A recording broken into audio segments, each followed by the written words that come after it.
이게 실적 잘 나온다고 또 주가 안 올라갈 가능성이 높아요. 난 스몰캡 그런 거 싫다. 매매 타이밍을 보고 있다라고 하면 저는 지금부터 사면은 괜찮을 것 같아요. 그 태조 이방원을 막말로 이게 20%씩 깔아놓고 빠질 때 사고 오를 때 팔라고 괜히 올라갈 때 추격 매수하다가 손실나서 못 팔고 이러지 말고. 먼저 요거를 좀 한번 여쭤볼게요. 이번에는 이제 스몰캡 좀 떠나서 네. 대형주 네. 좀 여쭤봐도 되죠? 아, 네네. 예, 아무래도 이제 그 많은 분들이 갖고 계신 게 이 삼성전자. 또 삼성전자가 가야 네. 조금 뭔가 우리나라 코스피 전체 지수도 좀 올라가고.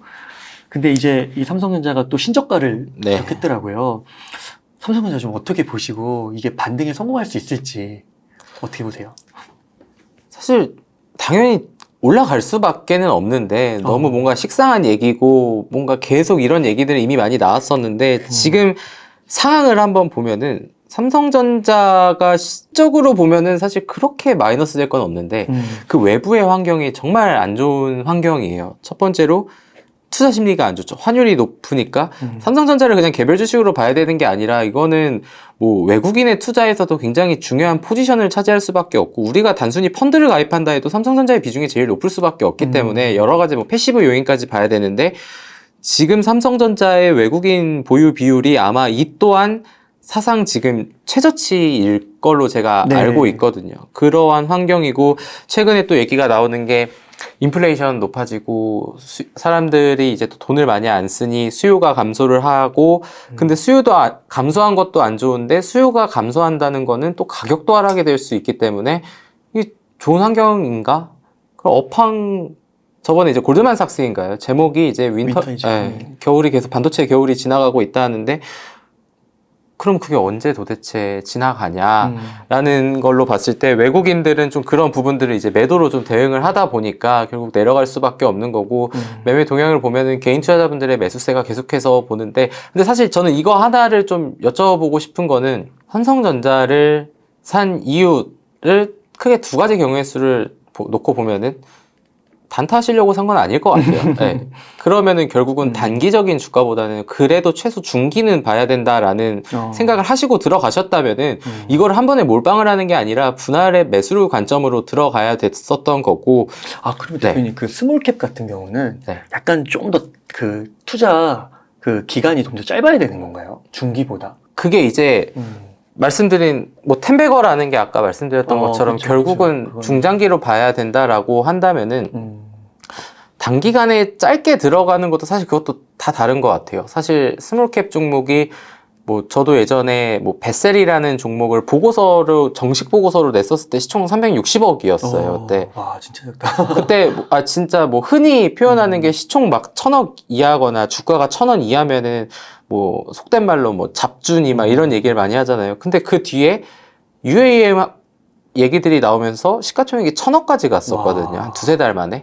두세 달 만에. 네, 그러면은 그러니까 이게 그리고 다시 내려왔어요. 내려오긴 했는데 그런 컨셉으로 보면은 단기로 해야지. 그러니까 애초에 들어갈 때 이게 시나리오를 해야 될 것 같아요. 내가 이거에 대한 기대 수익률이 30%인지 50%인지 100%인지 이런 것들을 잘 생각을 하고 대응을 해야지. 그렇지 않으면은 그것 또한 이제 엉덩이를 붙여가지고 또 길게 기다릴 수밖에 없는 그런 거거든요. 그러니까 이게 스몰캡이라고 해서 다 뭐 이렇게 단타 이런 게 아니라 네. 아까처럼 텐베거도 있으면 계속 모아가야 되는 거니까 그 종목마다 또 공부가 뒷받침돼서 종목에 따라 달라지는 거라고. 네네, 그렇게 보셔야 될 것 같습니다. 그러면 삼성전자는 그래도 아무래도 이제 크고 좀 그러다 보니까 단타보다는 이제 중기 이후 관점을 갖고 많이 들어가셨을 거고 그러면 자연스럽게 분할 매수 관점. 그게 이제 첫 번째. 이 얘기를 듣고 뭔가 되게 뻔한 얘기를 또 뻔하게 한다라고 생각을 하실 수는 있겠지만 아까 제가 말씀드렸던 것처럼 단기를 보고 들어간 것 자체가 삼성전자를 보고 들어간 거는 좀 그런 게 아니라면 좀 무겁죠. 네, 많이 무겁죠. 네, 무겁죠. 중장기적으로 봐야 되고 그리고 뭐 아까 이제 두 번째를 또 말씀을 드린다면은 지금 그러한 시점에서는 이게 실적 잘 나온다고 또 주가 안 올라갈 가능성이 높아요. 그러니까 그게 그 같아요. 삼성전자 실적 좋아도 작년에 안 가고 또 지금은 실적 나쁘다고 해서 또 안 가고 언제 가는 거야 도대체? 그러니까 결국은 제가 봤을 때는 투자 심리에 따라 달라지는 거죠. 이게 사실 뭐 작년만 하더라도 정확히 기억 안 나는데 그 삼성전자의 주가가 그러니까 96,700원이었나요? 그 정도까지 네, 맞아요. 갔다가 내려왔었던 것 같은데 근데 결국은 지금 다시 내려온 거잖아요. 그러니까 주식시장은 항상 이렇게 사이클이라는 게 있고 약간 그래서 얘기를 하는 게 고평가일 때 사고 뭐 저평가일 때 팔고 약간 반대로 얘기하는 경우들이 결국은 뭐 반도체도 마찬가지고 뭐 조선업도 마찬가지고 디스플레이도 마찬가지지만 각 산업마다 또 이런 사이클들이 있기 때문에 좀 너무 조급해 하시지는 않으셨으면 좀 좋겠다 이렇게 좀 말씀을 드리겠습니다. 그러면은 이게 삼성전자가 지금 작년 초부터 지금까지 계속 좀 내리막길이면 거의 이제 2년이 다 돼가는 건데 그러면은 앞으로 보통 뭐 사이클을 뭐 3년 얘기하시는 분도 있고 뭐 3, 4년 이렇게 얘기하시는 분이 있는데 네. 지금 만약에 좀 매수 관점으로 갔을 때 한 1, 2년 정도 내가 바라보고 간다. 그러면 충분히 좀 한 매수해서 사 모아가는 관점도 괜찮다고 보시나요? 진짜 만약에 지금 내가 현금이 100인데 나 스물케 그런 거 싫다. 삼성전자를 매매를 타이밍을 보고 있다라고 하면 저는 지금부터 사면은 괜찮을 것 같아요. 물론 당연히 더 하락이 나올 수는 있겠지만 SK하이닉스 같은 경우에도 주변에 이제 좀 오래 투자하신 분들이 저한테 얘기를 해주는 거는 SK하이닉스의 PBR이 0.9배 이하에서는 매매했을 때 중장기적으로는 손해가 났던 적이 없다. 약간 이런 그러니까 그거는 이제 히스토리컬인 거죠. 뭐 근데 주식이라는 게 항상 과거에 이랬었던 게 미래를 또 보장해 주는 거 아니니까 생각을 해봐야겠지만 지금까지는 그래 왔다 이거니까 중장기적으로 보신다면은 지금 시점에서 그런 타이밍을 잡는 거는 나쁘지는 않을 것 같다 이렇게 좀 말씀드리겠습니다. 그러니까 저도 최근에 그 재무제표를 한번 보니까 PBR이 1.1이 깨진 걸로 나오더라고요. 네. 그리고 PER은 67? 네네. 와, 그러니까 이게 코로나 때 17 막 이랬던 것 같은데 진짜 싸지긴 진짜 싸졌다. 네. 앞으로 더 빠질 수는 있을지 모르지만 우선 싼 건 아닌가. 그런 생각이 들더라고요. 그리고 매출하고 영업이익이 계속 늘더라고요. 올해도 늘고. 근데 이게 특히 대형주나 아까도 잠깐 뭐 현대에너지솔루션 말씀드릴 때 좀 드렸지만 이게 실적이 전년 동기 대비해서 증가한 것도 중요하지만 시장에서는 마찬가지로 중요하게 보는 게 컨센서스를 중요하게 봅니다. 예를 들면은 뭐 작년 1분기에 100을 매출액이 나왔는데 올해 1분기에 200이 나왔다. 네. 그럼 누가 봐도 2배나 증가했네 좋은 거 아니야 라고 하는데 만약에 시장의 기대치가 만약에 250이었다 라고 하면은 뭐야 안 좋게 나왔네 그렇구나. 이렇게 될 수도 있기 때문에 그래서 시장의 컨센서스 그러니까 삼성전자나 잘 아시겠지만 잠정 실적을 발표하는 날 항상 실적 발표와 함께 돌아다니는 자료를 보면은 컨센서스랑 같이 그래서 컨센서스를 비교해서 상회했네, 부합했네, 하회했네 이런 얘기들이 나오는 게 또 그런 부분들이기 때문에 좀 컨센까지도 좀 같이 챙겨봐야 됩니다. 그건 어떻게 생각하세요? 요즘에 한 6월인가? 5월, 6월 이후로 삼성전자 증권사 리포트에서 하향 보고서가 계속 나오더라고요. 그 목표가. 그런 거는 좀 더 우려가 되는 건가요? 아니면은 진짜 공포의 그런 분위기에서 사야 되는 건가? 어떻게 해석을 해야 되는 건가? 저는 주변에 증권사에서 애널리스트 하는 분들을 많이 알다 보니까 이제 그 부분에 대해서 말씀을 드리면 기존의 목표가를 뭐 14만 원으로 했어요. 근데 지금 주가가 너무 괴리가 많이 나잖아요. 그러면 괴리가 너무 많이 나면 낮춰야 돼요. 그러니까 약간 그게 좀 컴플라이언스 이슈 때문에 그런 거여서 약간 좀 어쩔 수 없이 내리는 것도 있어요. 대신 그럴 때 봐야 되는 거는 투자 의견을 보면 돼요. 보통 그런 보고서들을 보면은 목표 주가는 뭐 예를 들면 9만 원에서 8만 원으로 하향을 하지만 투자 의견은 바이로 유지한다라고 하면은 그 9에서 8만 원이 된 거는 약간 그런 괴리율, 컴플라이언스 이슈로 내렸을 가능성도 있다라는 점을 좀 보시면 될 것 같습니다. 네. 네. 감사합니다. 혹시 대표님은 그 배당주 투자는 안 하시나요? 이게 4분기에 좀 들어서면서 또 배당주의 계절이 온다고 하잖아요. 네, 저는 안 합니다. 그러면 포트에 거의 100을 스몰캡으로만 가져가시나요? 웬만하면은 좀, 네. 왜냐면 저는 또 제가 또 보고 듣고 저희 자체의 회사적인 컴플라이언스에 저촉되지 않는 종목이라면 그렇게 하는 거고 사실 배당주 같은 경우에는 이제 좀 많이 바뀌는 부분이 요즘에 또 들어보셨겠지만 뭐 분기 배당, 단기 배당 이런 게 또 예전에나 이제 뭐 12월 뭐 이영업일 전에 사야 뭐 주주명부에 들어가서 뭐 내년 3, 4월에 뭐 주식을 배당금을 받는다 했지만 지금은 이제 우리가 잘 알고 있는 금융 지주사들도 마찬가지로 이제 분기 배당을 하잖아요. 그래서 분기 배당은 참 그래도 이게 저의 눈높이에서는 그렇게 투자를 하는데 규모가 되시는 분들은 이게 포트폴리오 관리를 해야 되잖아요. 그래서 이제 어느 정도 이제 포트폴리오 방어 차원에서 이런 분기 이제 배당 관련주들 투자하시는 분들이 있는데 사실 뭐 지주사들도 사실 밸류만 놓고 보면 다 저평가예요. 근데 이게 뭐 미국의 2년물 국채 수익률, 10년물 국채 수익률, 뭐 미국의 금리 인상의 정도에 따라서 주가의 정도가 좀 이런 변화가 좀 있기는 하지만 내년도를 증시 상승의 가능성을 만약에 본다라고 하시는 분들이라면 솔직히 만약에 저한테 누군가 그 돈을 주고 그거 아니면 안 돼라고 이렇게 막 멱살을 잡고 얘기를 한다면 저는 금융지주사보다는 증권주를 살 것 같아요. 증권주도 배당 많이 준 데 있어요. 대신증권 같은 경우에는 뭐 20년 연속 배당을 하고 그 시가 배당률이 10%가 넘을 거예요. 네. 근데 이 내년의 증시 상승에 대한 얘기도 하면서 말씀을 드리는 게 지금 증권사 실적들이 작년보다 당연히 올해 엄청 꺾였죠. 왜냐하면은 아까 초반에 말씀드린 거랑 연결이 되는 게 거래 대금이 주니 그렇죠. 물론 이제 증권사는 브로커리지에 의한 수수료만 돈을 이제 받는 건 아니고 뭐 IB도 있고 여러 가지들이 있지만 증권주들을 바라볼 때 거래 대금을 안 볼 수가 없거든요. 왜냐하면 증권사가 수수료로도 돈을 많이 벌지만 신용융자 이자로도 돈을 많이 벌잖아요. 근데 지금 금리가 올라가니까 사람들도 신용 많이 안 쓰고 그런데 내년 증시 상승에 따라서 그런 기대감이 고조가 된다? 그러면은 증권사 주가의 상승을 같이 테이킹을 하면서 왜냐하면 배당 5% 주는데 주가 10% 빠지면 사실 의미 없는 거라고 전 생각을 하거든요. 그쵸. 근데 그런 약간 양방향에서 플러스가 될 수 있는 요소들을 본다면 저는 증권주에 대한 선택도 나쁘지는 않다라고 생각을 해서 뭐 배당주에 관심이 있다라고 하면은 제 개인적으로는 금융지주 은행보다는 증권주가 더 좋지 않을까. 혹시 그 이슈 보셨을 것 같은데 당연히 그 증권사 쪽에서 네. 암호화폐 네. 또 진출한다고 네. 혹시 그거 기사 보셨나요? 네네. 그거 근데 뭐 사실 무근이라고 또 나오더라고요. 어떻게 보세요?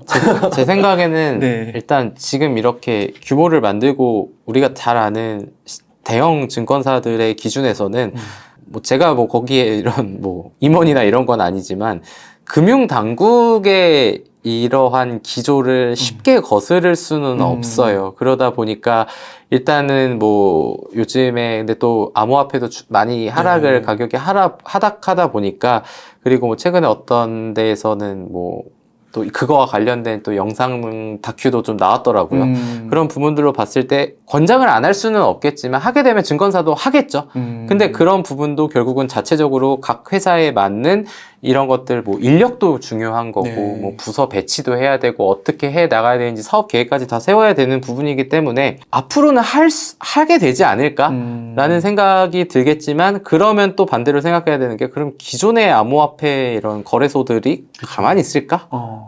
뭐 거기에 대한 뭐 이런 컴플라이언스 같은 부분이 당연히 증권사보다는 지금 많이 이런 제도화가 안 돼 있긴 하지만 이쪽도 생각을 안 할 수 없는 부분이고 뭐 암호화폐가 우리나라에서만 거래되는 건 아니잖아요. 전 세계적으로 통용이 되는 거기 때문에 뭐 언젠가는 되긴 하겠지만 뭐 이걸로 인해서 뭐 증권주가 뭐 그렇다고 뭐 암호화폐 관련주가 되지는 않으니까 그래서 뭐 플러스 알파가 될 수는 있겠지만 뭐 크게 영향을 미치진 않을 것 같다. 좀 이렇게 보고 있습니다.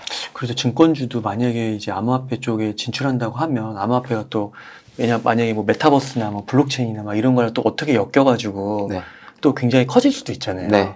그렇게 되면 증권주도 딱 드는 느낌이 은행주보다는 네. 약간 뭔가 조금 더 미래 성장성 측면에서 네. 뭔가 플러스 알파가 진짜 있는 게 아닐까 그런 네. 생각도 들고요. 결론적으로는 일단은 지금까지의 보통 증권주들의 주가 변화는 웬만하면 시장의 거래 대금과 상관관계가 좀 있었다 이렇게 좀 보시면 될 것 같습니다. 그러면은 요즘에 그 태조 이방원이 그래도 네. 최근 어려웠던 증시를 좀 이끈 측면이 있잖아요. 네. 태조 이방원 주식 좀 어떻게 생각하시고 지금 좀 투자해도 괜찮은지. 최근에 좀 조정을 많이 받았어요. 그렇죠. 그래서 제가 생각하는 거는 이게 솔직히 지금 시점에서는 가치 평가의 영역은 아닌 것 같아요. 이게 모멘텀과 트레이딩의 영역인 거고 그래서 예전에 이제 말이 초창기 나왔을 때 제가 주변에 요새 뭐 주식 뭐 사야 되냐라고 얘기를 항상 이게 들었을 때 얘기했던 거는 뭐 가는 종목이 더 가는 시장이긴 하지만 그럴 거면 차라리 그 태조 이방원을 막말로 이게 20%씩 깔아놓고 빠질 때 사고 오를 때 팔라고 괜히 올라갈 때 추격 매수하다가 손실나서 못 팔고 이러지 말고 이렇게 하자라고 했던 게 근데 이 방법은 시장이 만약에 지금 이런 순환매 장세에서 다른 장세로 변화가 된다면은 또 안 먹힐 전략이거든요. 그러니까 약간 되게 주식하는 사람은 제가 그냥 느끼기에는 항상 좀 유연한 사고를 좀 갖고 있어야 되는 것 같아요. 약간 뭐 대나무도 이렇게 뭐 휘고 이러니까 뭐 이제 비바람에도 잘 버틴다라고 하는 것처럼 저는 주식도 마찬가지라고 생각을 하고 있고 제가 말씀드렸던 뭐 아까 유망 종목들이 혹시나 뭐 시장에 기대하고 엇갈려서 주가가 하락할 수는 있겠지만 그게 또 부합을 하면 또 주가가 크게 상승할 수 있는 이런 부분들이기 때문에 뭐 태조 이방원에 대한 하나하나 종목에 대한 전략을 말씀드릴 수는 없겠지만 그 섹터에 대한 전략으로는 지금 이러한 시장의 기조가 유지가 된다면 언제든지 이렇게 순환매로서 두더지 게임 같은 이렇게 여기 치고 하면 막 이렇게 되는 그런 느낌이더라고요. 그래서 네. 20%씩 5개를 아예 깔아둬라. 진짜 그것만 매매를 할 거면 네, 저는 그렇게 생각을 해가지고 네. 그러니까 이게 조정을 받았는데 몇몇 분들은 이거는 계속 앞으로도 갈 수 있기 때문에 눌렸을 때마다 사는 것도 괜찮을 것 같아요. 저도 그거는 그렇게 생각을 합니다. 네. 조선 괜찮게 보시나요? 조선은 근데 참 이게 좀 종목마다 좀 차별화가 나오는 것 같은데 최근에 뭐 SCFI라고 이제 상하이 컨테이너 운임 지수도 뭐 16주 연속 하락을 했다, 뭐 경기 침체 영향이다, 뭐 이런 얘기들이 나오는데 수주는 정말 많이 나오거든요. 그리고 마진이 박하다고. 네, 근데 조선업이라는 게 사실 뭔가 그냥 무겁잖아요, 느낌이. 그러다 보니까 약간 사양 같고. 네. 그래서 저 같은 경우에는 그 아래에 있는 스몰캡 피팅 업체들을 많이 봤었거든요. 이게 뭐 성광밴드, 태광, 그리고 뭐 하이로코리아 이런 종목들을 봤었는데 하이로코리아도 올해 초인가 이제 보고서를 썼었는데 절대 안 움직였거든요. 계속 박스권이고. 근데 최근에 그게 주가가 거의 50% 이상 올랐어요. 이걸 보고 느낀 게 지금 시장은 타이밍과 모멘텀의 영역이지. 왜냐하면은 잘 생각을 해보면은 올해 1월과 올해 7, 8월에 하이로코리아의 회사에 큰 변화는 없었거든요.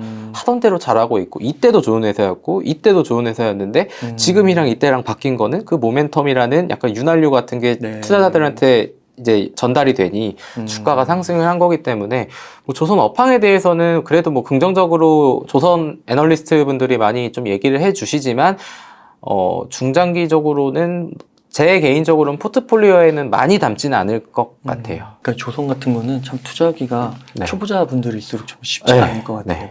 그러면 대표님 그 앞서서 이제 스몰캡도 얘기해 주시고 디스플레이, 자율주행 자동차, 친환경도 언급해 주시고 태조 이방원도 얘기해 주시고 그다음에 대형주 삼성전자 뭐 배당주까지 이렇게 딱 얘기해 주셨는데 만약에요 지금 한 1억 현금이 있는 거예요.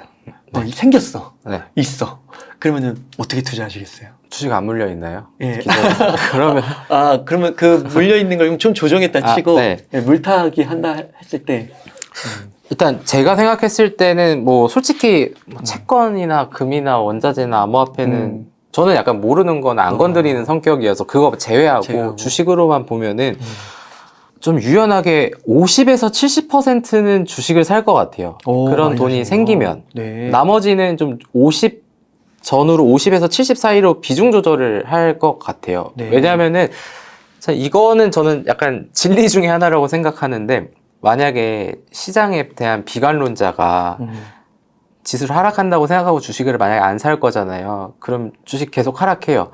그럼 하락했을 때도 못 사요. 계속 떨어질 것 같다고. 근데 그 웃긴 게 만약에 여기에서 안 산다고 했어요. 근데 여기까지 지수가 내려왔어요. 근데 이렇게 올라오잖아요. 못 사죠, 그것도. 이거 일시적인 반등이 그렇기 때문에 제 주변에서 이제 제가 좀 많이 보고 배우시는 분이 하는 게 어차피 주식 계속 할 거면 주식으로 물리는 게 차라리 약간 이런 얘기를 하는 게 그러니까 이 말을 거꾸로 생각하면은 타이밍을 잡는다는 얘기인데 제 경험상 타이밍을 정확히 맞췄던 적은 그냥 운이 좋았던 때 그냥 전 그때밖에 없다고 생각하거든요. 그래서 그러니까 투자 격언에서도 발바닥에 서서 정수리에 팔아라라는 말은 없잖아요.